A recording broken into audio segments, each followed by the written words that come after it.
안녕하세요. 다람쥐 인베스트입니다. 오늘은 2026년 3월 19일입니다. 어제 우리가 함께 살펴봤던 데이터의 경고가 이토록 빠르게 현실로 다가올 줄은 몰랐습니다.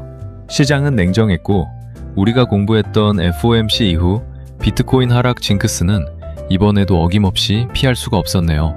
결국 6전 6패가 아닌 7전 7패가 되었습니다.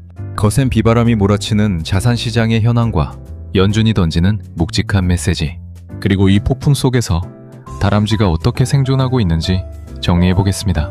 폭풍이 몰아칠 때일수록 다람쥐는 자신의 주머니를 더 냉정하게 들여다봐야 합니다.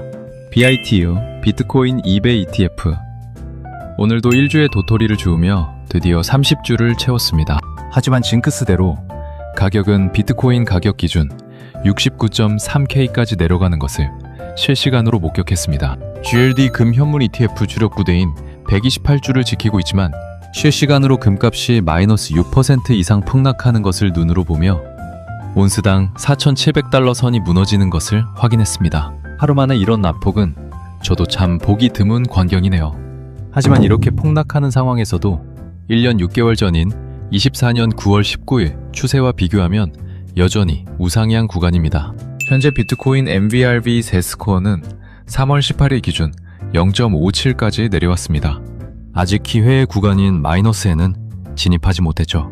지금은 선발대가 매를 맞고 있지만 든든한 현금 방패 SGOB가 뒤를 받치고 있기에 일단 당황하지 않고 묵묵히 도토리를 줍고 있습니다. 그래도 하루 만에 큰 폭의 하락은 정말 충격적이네요. 어제 연준의 결정은 한마디로 인플레이션과의 장기전 선포라고 판단됩니다. 금리 인하 지연. 연준은 2026년에 단 한 번의 금리 인하만을 예고했습니다. 금리 인하라는 달콤한 꿈이 멀어지자 금과 비트코인이 즉각 큰 폭의 하락으로 반응한 것으로 보입니다.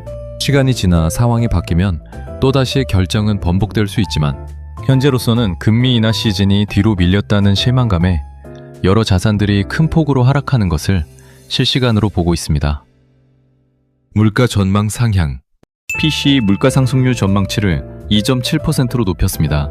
2월 PPI 생산자 물가가 예상치 2.9%를 훌쩍 뛰어넘은 3.4%를 기록하며 연준을 더욱 당혹스럽게 만든 결과입니다. 지표들이 금리 인하를 더욱 어렵게 만드는 수준으로 나오는 것 같습니다. 최초의 전쟁 언급. 파월 의장은 이례적으로 중동 정세가 미국 경제에 미칠 불확실성을 공식 인정했습니다. 고유가가 다시 물가를 자극할 수 있다는 깊은 우려가 담겨 있습니다.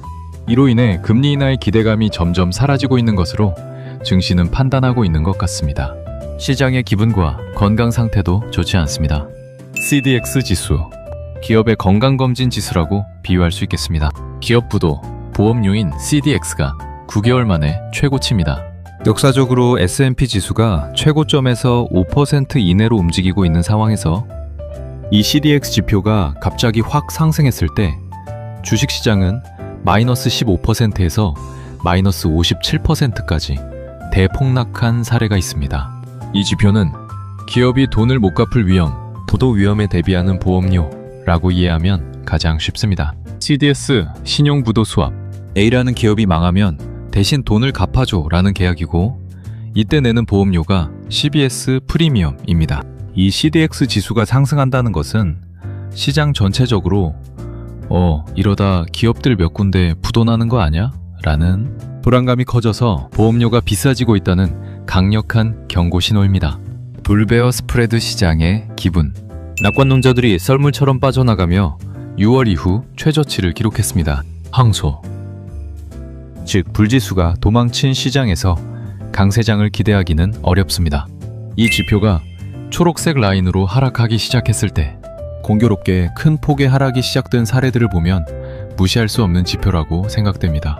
이 지표는 한마디로 주가 상승을 믿는 낙관론자와 하락을 믿는 비관론자 중 누가 더 많은가를 숫자로 나타낸 것입니다.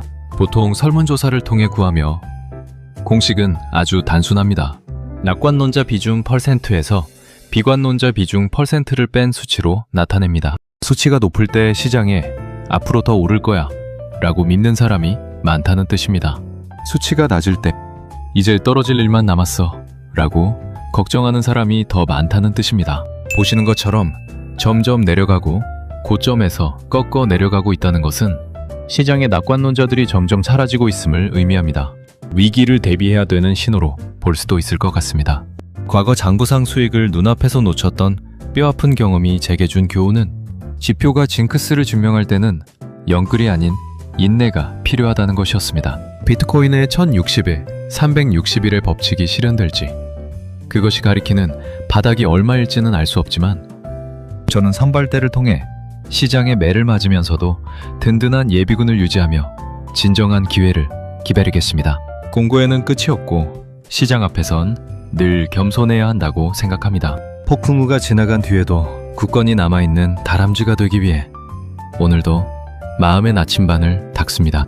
여러분도 자신만의 원칙으로 이 증시의 추운 겨울을 잘 버텨내시길 응원합니다. 응원해주시는 구독자분께 정말 진심으로 감사드립니다. 항상 건강하시게 진심으로 기원하겠습니다. 오늘도 성투하세요. 다람쥐 인베스트였습니다. 감사합니다.